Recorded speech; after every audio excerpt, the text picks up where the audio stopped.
Okay, so the topic we chose to do was advertising to manipulate senior citizens. My name is Josh Zingaro, and I'm Amanda Marsh. Marketing to senior citizens. So we chose to do senior citizens because we recognize how rapidly the senior population is growing and how their demographic will soon outnumber the demographic of those 18 and older in the US. In 2060, there will be 98 million of those 65 and older in the US, which is about 25% of the total population. So who are typical vulnerable consumers? Vulnerable consumers are those with low income levels or lack of education, those who are historically disadvantaged minorities, or those who have lack of capability or experience, the youth, and senior citizens. Roughly 70% of all disposable income in the United States will come from an expanding group of senior citizens within the next 5 years. This disposable income, ample time for shopping, are obvious reasons why marketing to senior citizens makes a lot of sense.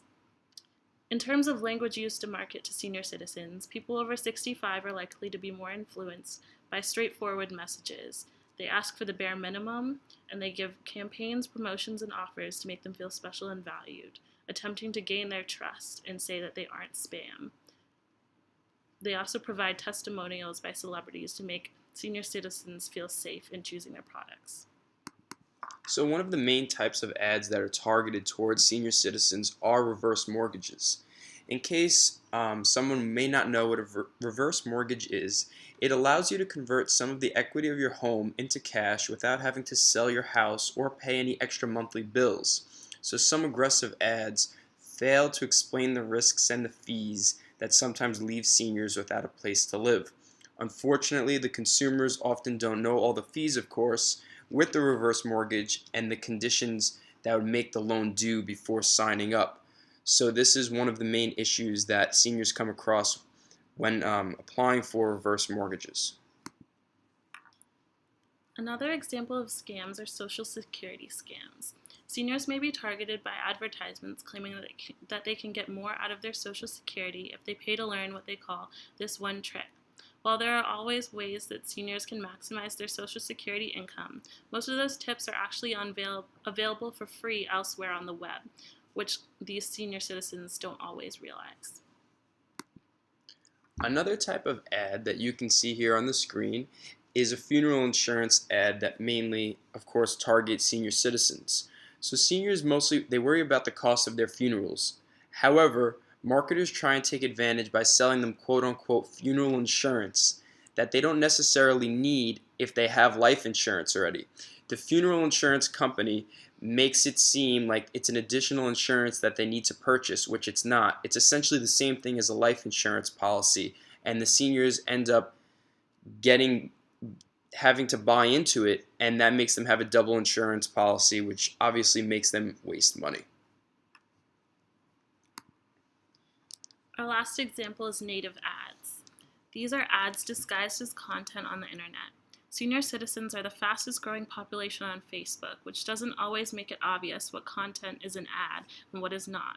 So unsuspecting senior citizens will be more vulnerable into falling into traps such as this. So here we have an example of a commercial done by the AARP of it's pretty much a joke and a spin on an actual scam that happens to senior citizens.